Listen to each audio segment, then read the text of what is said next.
não sei o que eu faço aqui, porque as pessoas que estão aqui construíram a saúde do trabalhador no Brasil.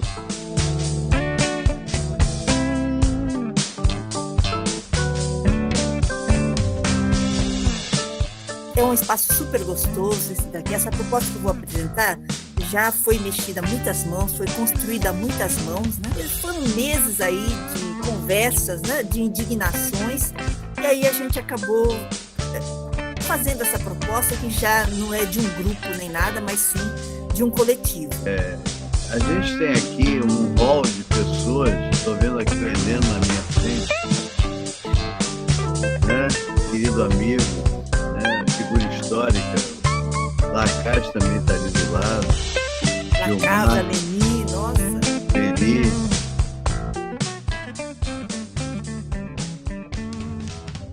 A ideia do Manifesto pela Saúde e pela Vida dos Trabalhadores e das Trabalhadoras surgiu ao longo de nossas conversas, porque nós fomos constatando que nós tínhamos muitos diagnósticos da situação e que até propostas, mas eram propostas fragmentadas. E eu isso não estou falando de determinada pessoa ou determinados grupos, mas todos nós tínhamos propostas para uma coisa ou outra, mas talvez a gente não tivesse uma proposta que pudesse ser o início de uma discussão de política nacional intersetorial de saúde do trabalhador no país.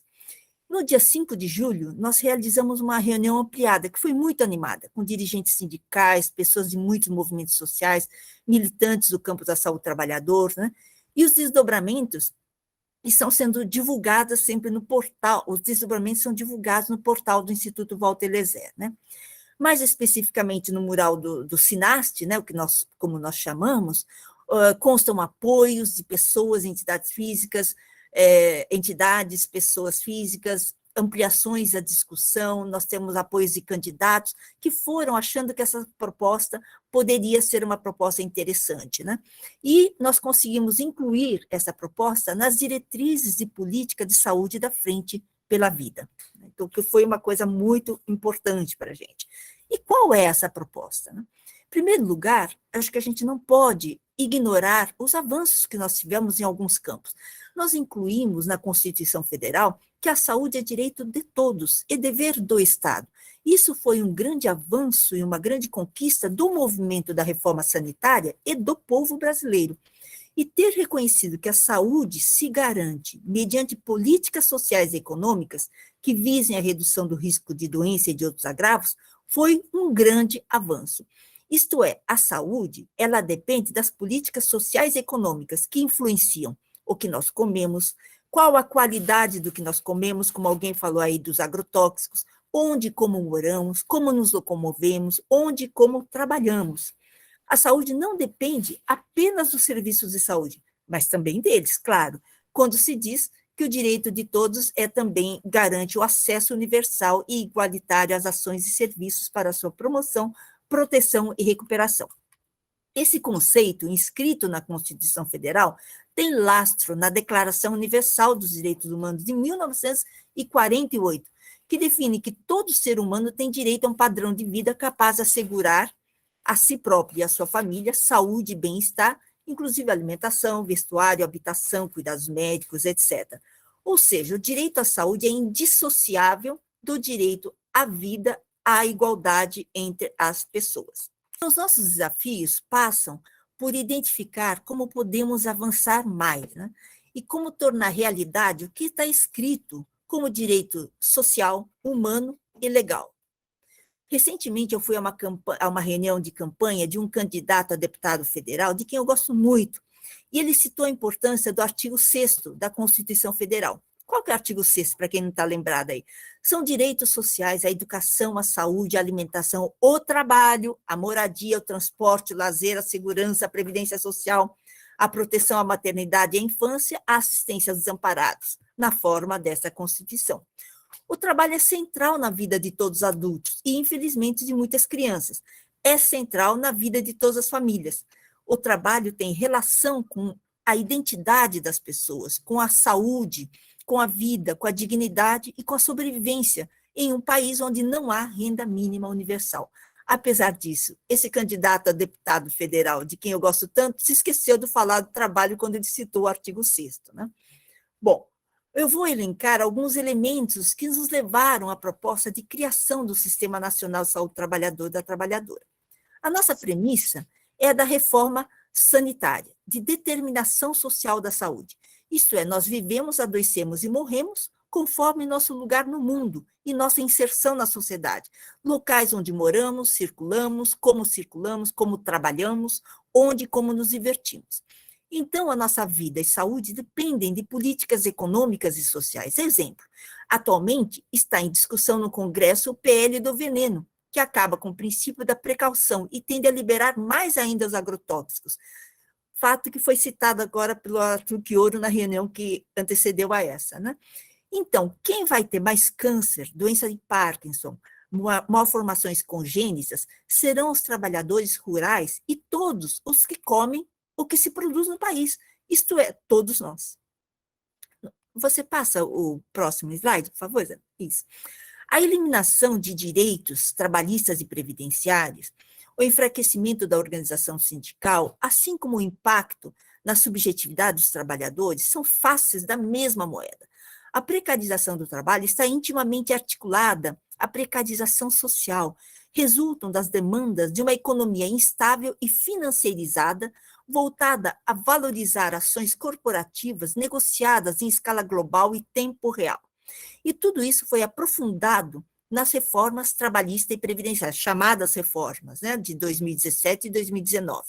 Por exemplo, a legalização de formas precárias de trabalho, como o trabalho intermitente, o trabalho por tempo determinado, teletrabalho sem limite de jornada, repercutem sobre a saúde dos trabalhadores negativamente e diminuem as possibilidades de responsabilização das empresas. E sabemos que, nesse cenário, temos um aumento dos acidentes e das doenças, temos um aumento do presenteísmo, porque mesmo adoecido, o trabalhador frequentemente é levado a continuar trabalhando por necessidade, com medo de ser demitido ou discriminado. As doenças se cronificam, aumentam as incapacidades, com o aumento da procura pelos direitos na Previdência, na Justiça do Trabalho, na Justiça Federal e na Justiça Estadual. Então, como reação, a Previdência, o que ela faz? Ela restringe o acesso aos benefícios, ela tem feito isso por diversos mecanismos, com obstáculos administrativos, com obstáculos médico-periciais, lembrado pelo Fadel também na reunião anterior, na lógica de uma previdência privada. E na justiça vão se criando obstáculos para o acesso aos direitos legais, por meio de vários mecanismos, entre os quais pagamento pericial pela parte perdedora, exigência de produtividade e metas na justiça, o que induz a se repetirem sentenças conservadoras e nada inovadoras, já que o tempo para refletir sobre cada caso é escasso. Mais pessoas são excluídas do mercado de trabalho formal, vão para a assistência social, para álcool, outras drogas, para as prisões, para os centros reeducativos, para as ruas, para o mercado informal, para a fome. A fome, as mortes, as doenças atingem todas as pessoas que trabalham, assim como suas famílias. Passa o 9, por favor. Fica claro, então, que a saúde dos trabalhadores e trabalhadoras está condicionada a vários aspectos estruturais, econômicos, políticos, ambientais, sociais, culturais, educacionais, a todo esse sistema sociopolítico-econômico. Como enfrentar o enorme desafio, então, que a Constituição nos colocou? Nós contamos com duas pretensas políticas nacionais no campo de conhecimentos e práticas em saúde do trabalhador. E, como dizemos no manifesto, inspirados no artigo do Fadel, quem tem duas não tem nenhuma. Passa para mim, por favor, próximo. Uma delas é a Política Nacional de Segurança e Saúde no Trabalho, fruto de um acordo tripartite, governo, empregadores e trabalhadores, na Comissão Tripartite Paritária Permanente, CTPP, resultado de um processo de 8 longos anos. Publicado em decreto de 2011, esse processo trouxe resultados totalmente insuficientes, mas havia itens que poderiam até ter sido implementados, já ajudaria. Por exemplo, era prevista a harmonização da legislação e a articulação das ações de promoção, proteção, prevenção, assistência, reabilitação e reparação da saúde do trabalhador. Sequer se iniciou esse processo de implantação, mesmo tendo sido publicado em 2011. Próximo, por favor. pela própria constituição da comissão tripartite, que não parte da premissa da determinação social da saúde, pois lá estão governo e também empresários, as discussões perdem-se propositalmente em cursos e treinamentos para que os trabalhadores sigam procedimentos frequentemente impossíveis de serem seguidos, que imputa a responsabilidade da prevenção de acidentes e doenças ao comportamento dos trabalhadores e não às condições de organização do trabalho.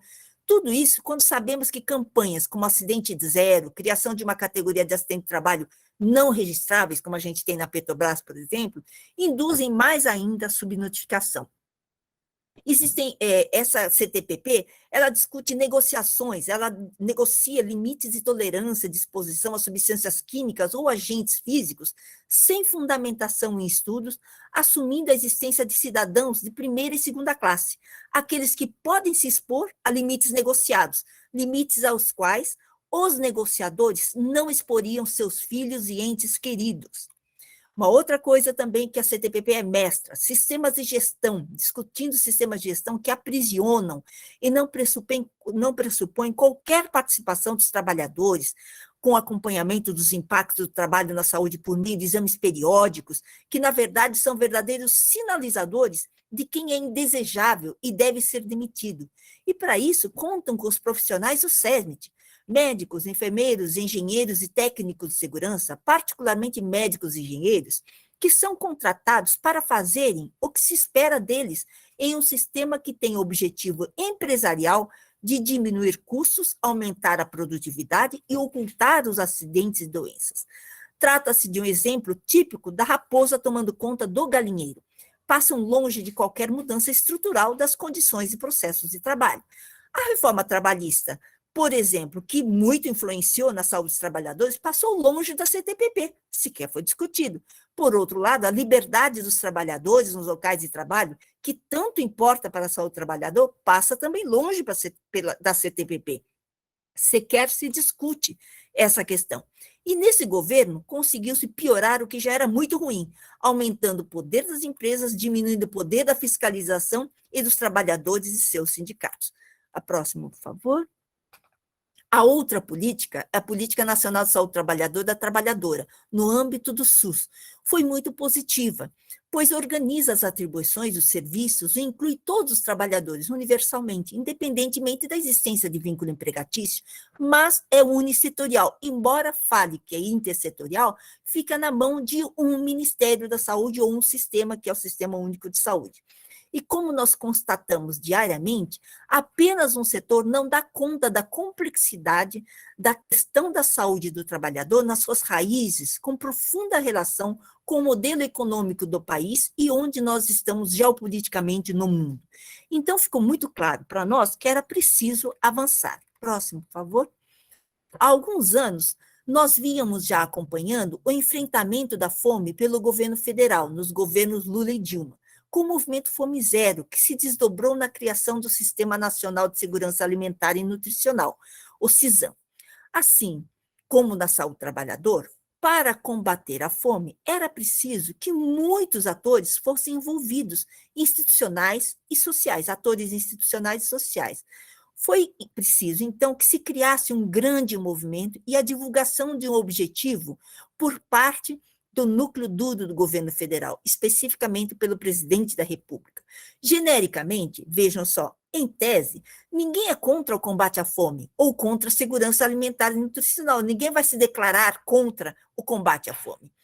Assim como ninguém, em princípio, fala que é contra a proteção à saúde dos trabalhadores. Tudo depende de quantos e quais ovos é preciso quebrar. Tudo depende da profundidade das chamadas políticas protetoras. Exemplo, hipoteticamente, o combate à fome poderia se ater à compra de produtos do agronegócio para distribuir para as famílias mais pobres e educação, entre aspas, ao povo, mostrando os benefícios de tal ou qual alimento. Certamente, o setor do agronegócio ficaria satisfeito, mas o modelo centrado nele seria aprofundado.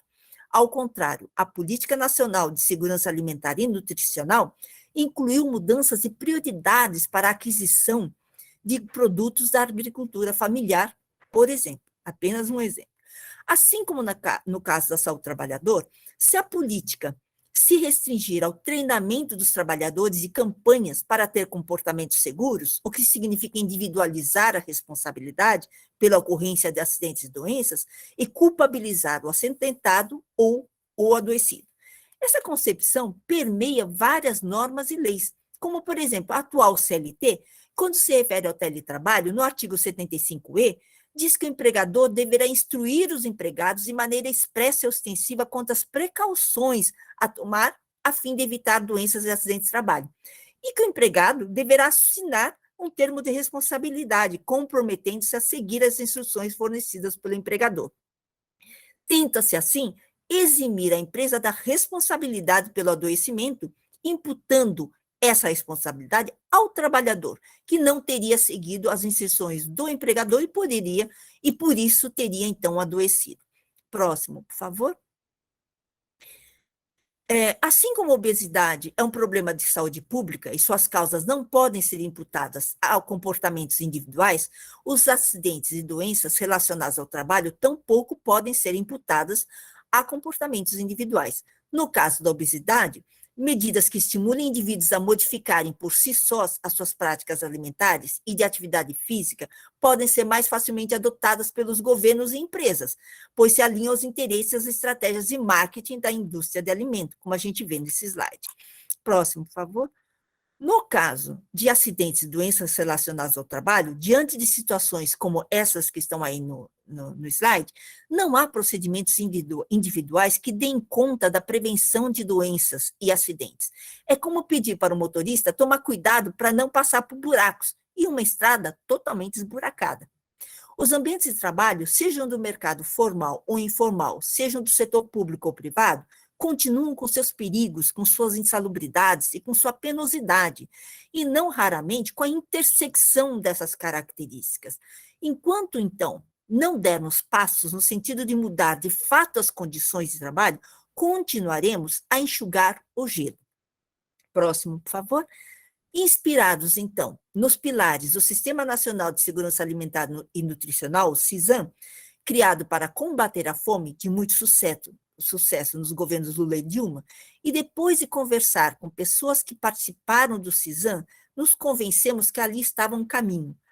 Nós propomos, então, o Sistema Nacional de Saúde dos Trabalhadores e das Trabalhadoras, que tem o objetivo de proporcionar aumento do mercado formal, melhoria das condições de trabalho e proteção da saúde dos trabalhadores, interrompendo o ciclo histórico de exclusão social pelas incapacidades em decorrência de acidentes e doenças relacionadas ao trabalho, que oneram o Estado brasileiro e penalizam as famílias.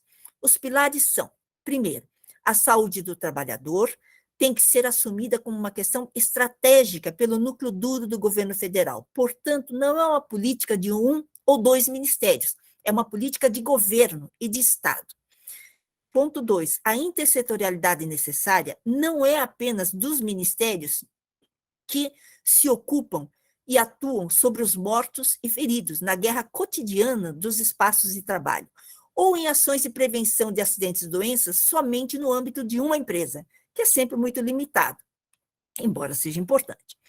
Exemplo, não há como prevenir adoecimentos em uma agência bancária, uma vez que os aspectos adoecedores não emanam do gerente da agência, e sim do sistema financeiro como um todo, ou prevenir acidentes de adoecimentos apenas em uma empresa do ramo frigorífico, embora avanços venham ocorrendo por esforço do movimento sindical, Ministério Público, Auditoria Fiscal do Trabalho e SUS. É preciso redirecionar a economia voltada para o povo. Ao retomar o processo de industrialização, como tem sido muito dito por vários candidatos à presidência da República, é preciso mexer na economia totalmente financiarizada. É preciso que a indústria seja estimulada, mas não de qualquer maneira. Por exemplo, a construção civil não pode continuar a ser voltada para a especulação imobiliária, porque isso ferra a vida das pessoas nos territórios, das cidades. Então, e só serve para adoecer as pessoas e piorar a qualidade de vida. Mas sim, a construção civil deve ser voltada para políticas habitacionais inclusivas. A ciência e tecnologia tem que estar voltada para a saúde, o bem-estar da maioria das pessoas, como tanto se falou no auge da pandemia. A agricultura familiar e produtos orgânicos têm que receber incentivos no sistema de produção de alimentos. Bancos públicos têm que ser criados ou aumentados para investimentos sociais. A intersetorialidade pretendida tem que ser mais ampla do que estamos acostumados, envolvendo a presidência do país, a Casa Civil, a Secretaria de Governo, a economia, a agricultura, pecuária e abastecimento, cidades, ciência e tecnologia, educação, saúde, trabalho, previdência, assistência social, meio ambiente, cultura, educação, comunicações, etc. E outro ponto é que os ministérios envolvidos têm que colocar suas ações e gastos com o SINASSE no plano plurianual. Sem dinheiro não se faz ações. Então, tem que estar também no plano plurianual. O próximo slide, por favor.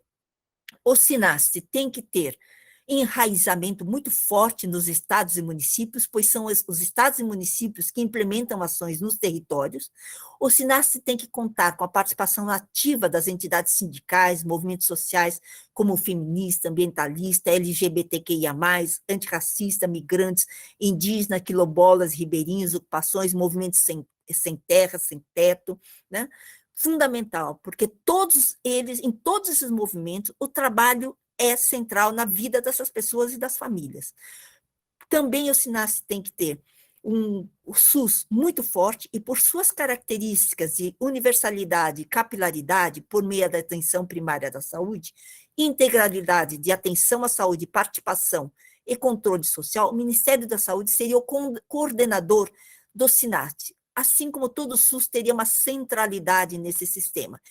E, para isso, o SUS tem que tomar para o seu núcleo duro também a dimensão trabalho em todas as suas esferas e serviços. Atenção primária da saúde, vigilância, urgência, emergência, hospitais, além dos SERESTs. Quanto mais setores da saúde, do trabalho, da assistência social, da educação, do meio ambiente forem fortalecidos e se estruturarem para cumprir suas atribuições, quanto mais conseguirmos resgatar o caráter público insubstituível da Previdência, que deverá ser social, mais forte se torna o SINASSE. Quanto mais fortes os movimentos sociais, incluído o sindical, quanto maior a integração, mais forte se torna o SINASSE. Assim como no CISAM, o setor de agronegócios e o setor financeiro não vão participar do SINASSE, né? Pois há um claro conflito de interesses, já que o modelo econômico do país tem relação direta com a ocorrência de acidentes e doenças relacionadas ao trabalho.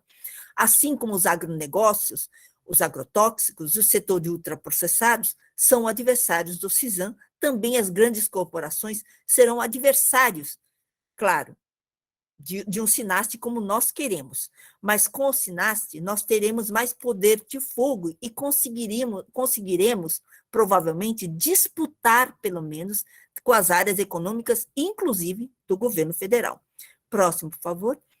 A estrutura do SINASSE, à semelhança do CISAM, poderia ser mais ou menos assim. O SINASSE contando com uma conferência, com instâncias de participação popular, como a Conferência Nacional Intersetorial de Saúde Trabalhador da Trabalhadora, convocada pelo Conselho Nacional de Saúde do Trabalhador e da Trabalhadora, um conselho do SINASSE, com a composição que nós pensamos mais ou menos, mas isso é uma coisa totalmente discutida, né? Que deve ser discutida. 1/3 de ministérios, 2/3 de sociedade civil e observadores, Ministério Público como observadores também. E representantes, a presidência desse conselho sendo representante da sociedade civil. Contaria com Câmara Interministerial de Saúde Trabalhadora e da Trabalhadora, quem elabora diretrizes e inclui no PPA. É composto, então, essa Câmara Municipal Interministerial pelos ministérios, então, todos envolvidos, né? E também com uma interlocução grande e enraizamento com órgãos e entidades de saúde trabalhador da União dos Estados, Municípios e Distrito Federal. Todo esse arcabouço é uma coisa que tem que ser muito pensada, discutida, e nós temos que criar ainda. Essa aqui é apenas uma ideia. Próximo, por favor. Então, há muito que caminhar, né? Mas isso é para sempre. Acho que a gente tem que começar agora, talvez a gente não veja isso, é uma coisa intergeracional, né? E são milagres, são pequenos milagres que nós temos que trabalhar para que aconteçam. Próximo, não, está aí, próximo, propostas, então. Construir SINAST, né, o seu arcabouço legal e, principalmente, ganhar corações e mentes. Serão necessários muitos pequenos milagres. É preciso que o governo federal decida-se por considerar a saúde do trabalhador como uma questão estratégica para a construção de uma sociedade equitativa e menos desigual. É preciso fortalecer, robustecer as estruturas e movimentos protetores, um SUS forte, financiado e público de verdade, que crie um vigoroso sistema de vigilância no SUS, aumente a potencialidade diagnóstica de doenças relacionadas ao trabalho em todas as suas esferas. Isso quer dizer que se um trabalhador é atendido na urgência e emergência por um acidente de trabalho, que haja imediata notificação. Que se um trabalhador for atendido em uma UBS com acidente de pequeno porte ou doença relacionada ao trabalho, que haja também notificação. Ou mesmo em ambulatórios, hospitais e UTI, e que essas informações desencadeiem ações de vigilância dos locais e espaços de trabalho. Conselhos de saúde e CIST fortes, com autonomia, altivez, com discussões qualificadas, exigindo dos gestores o cumprimento das diretrizes do SUS. Fiscalização do Ministério do Trabalho forte, de forma que haja investigação em campo, e não em papel. Assistência social forte, reversão da invasão dos métodos de gestão privados dos órgãos públicos, como, por exemplo, a Previdência Social, a Fundacentro, etc. Fortalecimento dos movimentos e entidades sociais negros, feministas, LGBTQIA+, cultura, migrantes, racistas, antifascistas, atingidos por barragem, sem terra, sem teto, indígenas, ribeirinhos, quilombolas, etc., etc. Fortalecimento das entidades sindicais, real envolvimento de todos os setores potencialmente determinantes para se contraporem aos interesses do capital, e participação social cada vez maior e cada vez mais ampla. Estou finalizando, próximo slide. Então, a gente tem uma propostas pontuais, mas que a gente vai construindo também. Realizar uma pesquisa domiciliar no primeiro semestre, para que pela primeira vez, a gente tenha um retrato das condições de trabalho, dos acidentes que acometem os trabalhadores, sem passar pelo crivo das empresas e ultrapassando o mercado formal. Revogar reformas trabalhista, previdenciária, que consensualmente entre nós retirou direitos sociais, né? Revogar as alterações das NRs, integrar os sistemas de informação, democratizar o processo de notificação de condições de trabalho inadequadas e de acidentes e doenças a qualquer cidadão. Essa integração do sistema de informação que eu coloquei no penúltimo ponto aí, é fundamental. Nós temos só dentro do Sistema Único de Saúde, do SUS, nós temos dezenas de sistemas de informação que não se conversam, muitas vezes. O próximo slide, por favor. Garantir organizações livres dos trabalhadores, fortalecer o movimento sindical, que eu acho que eu já tinha falado, desvincular as informações prestadas pela empresa, fundamental, sobre condições de trabalho e seus agravos, de bases sigilosas como a da Receita Federal. Estou falando do e-social. As empresas hoje emitem CAT pelo e-social, colocam todas as condições que elas autodeclaram para o e-social, e isso vai para o e-social e vira verdade. Porque se um dia o setor judicial, o judiciário, num processo qualquer, solicita que um trabalhador esteja pedindo alguma coisa, ele pedir informações para a empresa, ele vai considerar o e-social como a informação oficial. E a voz do trabalhador ficará mais diminuída ainda do que já é. Garantir ao trabalhador direito humano de intocabilidade do corpo, para que seu desgaste deixe de ser indicador de demissão e discriminação pelas empresas e seus médicos, como acontece hoje, e criar um disque denúncia específico para violências relacionadas ao trabalho, acompanhado de campanha de massa pelo Ministério da Saúde. Último slide, provavelmente. Isso. Os próximos passos, então. Nós elaboramos as linhas gerais, nós estamos ampliando ainda a discussão para aprimorar essa proposta. Nós conseguimos inserir em algumas plataformas de governo, como nós conseguimos incluir na conferência, não, nas diretrizes da Frente pela Vida, né? Nós temos tentado ampliar, então, essa discussão. E agora nós estamos com os passos aí em pretinho. Aprofundamento dos conceitos que fundamentam o SINAST com os parceiros, necessária ajuda dos parceiros, elaboração de projetos de lei para construir o arcabouço legal com participação ampla, implementação do SINASSE, e o SINASSE como parte de uma política nacional intersetorial de saúde do trabalhador e da trabalhadora. Então, por aqui eu finalizo, passei um pouco mais de 1 minuto aí, mas eu espero que eu tenha conseguido transmitir pelo menos a essência desse sistema. Eu quero dizer também para as pessoas que, caso queiram aderir ao sistema, quer dizer apoiar, contribuir para o aprimoramento dessa proposta, por favor, estejam à vontade. Eu coloquei os sites, os links aí para as pessoas poderem aderir a essa proposta, acompanhar o avanço, etc. Obrigadão, então, Adel, Rosângela.